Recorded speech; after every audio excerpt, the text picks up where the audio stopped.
Hai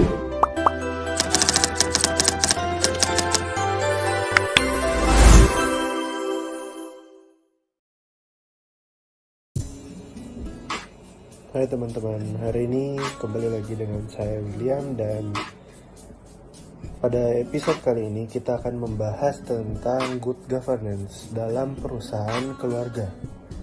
Apa saja yang dibutuhkan dan menjadi fondasi dasar dari perusahaan keluarga yang sukses. Nah, pertama-tama, berdasarkan penelitian terdahulu, banyak sekali perusahaan keluarga di Indonesia yang tidak mampu bertahan melewati lebih dari 2 generasi. Lebih tepatnya hanya 30% yang berhasil. Dan hanya 7-10% yang mampu untuk melakukan transisi dari generasi kedua ke generasi ketiga. Dan generasi ketiga keempat lebih kecil lagi.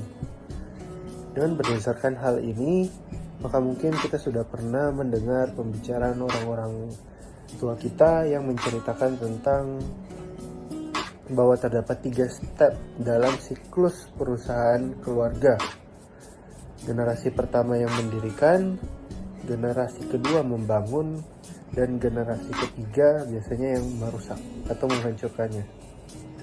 Nah, maka dari itu penting untuk kita sebagai generasi penerus untuk belajar agar kita bisa melanjutkan pembangunan yang telah ditinggalkan dan diwariskan oleh pendahulu-pendahulu kita, dan meneruskan ilmu-ilmu ini juga ke generasi kita selanjutnya di kemudian hari, supaya perusahaan atau usaha yang telah kita susun dan kita kerjakan dengan sungguh-sungguh seumur hidup kita bisa berkelanjutan dan diteruskan ke generasi-generasi selanjutnya. Nah, maka saya akan menjelaskan mengenai 3 hal pokok yang harus diperhatikan. Yang pertama adalah transparansi. Hal ini meliputi kejelasan komunikasi dan informasi antar anggota keluarga yang terlibat dalam perusahaan. Jadi harus ada transparansi antara anggota keluarga yang harus terjaga terhadap pengungkapan informasi keuangan maupun non-keuangan, keputusan strategis yang mempengaruhi perusahaan, dan tidak lupa juga untuk menerapkan prinsip-prinsip etika dalam pengelolaan bisnis keluarga. Nah, yang kedua adalah akuntabilitas. Penetapan peran dan juga tanggung jawab setiap anggota keluarga yang terlibat, dan juga mekanisme pengawasan internal dan eksternal sebagai kontrol untuk memastikan bahwa keputusan yang diambil secara akuntabel dan bisa dipertanggungjawabkan. Hal ini juga bisa melibatkan tenaga ahli atau profesional independen dalam pengambilan keputusan bisnis untuk mencegah konflik of interest. Nah, yang ketiga adalah kepemimpinan dan perencanaan suksesi atau perencanaan untuk penyuksesan dan pewarisan. Nah, yang pertama adalah pembentukan struktur, tentunya untuk menentukan peran dan tanggung jawab yang ada di poin sebelumnya, dan sampai mana sih hak dan kewajiban dari anggota keluarga tersebut yang terlibat dalam perusahaan keluarga.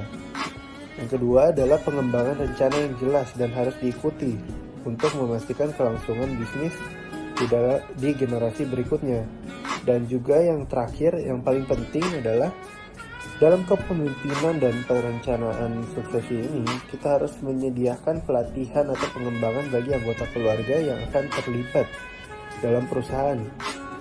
Jadi kita juga harus membekali generasi-generasi selanjutnya untuk bisa dapat mempunyai paling tidak ilmu yang cukup untuk bisa meneruskan perusahaan tersebut.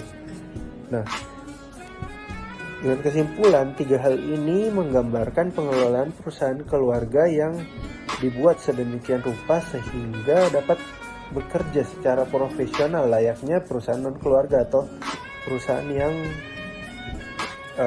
di luar pada umumnya. Yang paling penting untuk dijaga adalah kembali lagi integritas dan profesionalitas. dalam pekerjaan. Karena bagaimanapun perusahaan ini dibentuk untuk tujuan bisnis. Maka setiap keluarga yang terlibat maupun anggota-anggota lainnya harus bersikap profesional dan menjaga integritas dan etika moral yang penting. Demikian episode minggu kali ini. Sampai jumpa di episode-episode dan pertemuan kita selanjutnya. Terima kasih. Bye.